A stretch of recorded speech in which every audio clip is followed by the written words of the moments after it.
Warning we mentioned earlier from VP Nick Clegg about employees needing to brace for more bad headlines.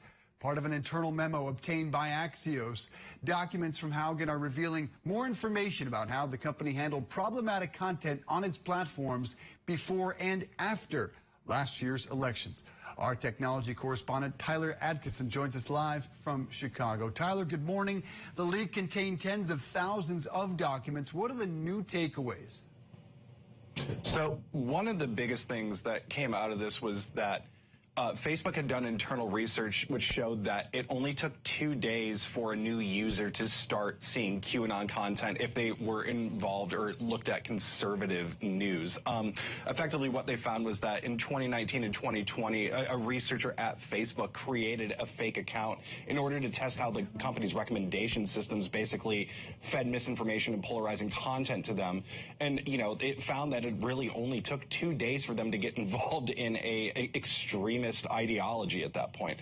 Additionally to that, they found that Facebook's policies and procedures failed to stop the growth of these Stop the Steal groups, which ended up contributing to a lot of the large crowds that we saw on January 6th at the Capitol insurrection. You know, according to these leaked documents, it found that basically, in part because of the user backlash, that when they started taking these safeguards off place, that more and more people were getting sent to these groups like that. And outside of the U.S., there was also a lot of issues about how they were handling content internationally. For instance, in India, where Facebook has really struggled to deal with misinformation and hate speech, they found that the largest, they have 340 million users there at a certain point. But what these documents show is that basically all of these safeguards that were put in place in order to make sure that, hate speech and things didn't spread out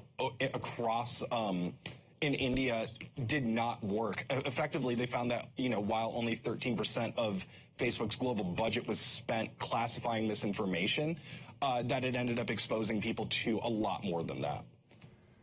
Okay, Tyler, recent reports indicate Facebook may be considering a name change. Any word on what they might change it to, and how is that perceived in the tech community? So I think that the name change, at least, not so much in the tech community, but within other businesses, it kind of shows that Facebook is in a position that, say, someone like Philip Morris was a couple years ago when they ended up changing their name.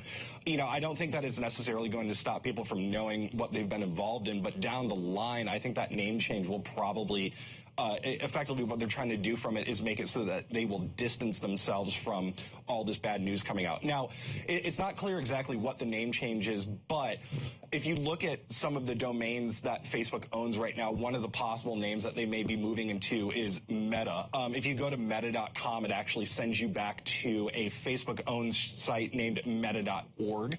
And given the fact that Facebook is trying to move into this metaverse universe, it's likely that that could possibly be a name. It should be revealed at some point this week, but it's not exactly clear when that's going to happen or what the name is going to be. You can actually bet on what they will change their name to. There are actual betting odds out there. Meta and Verse are going to be part of it, say the odds makers.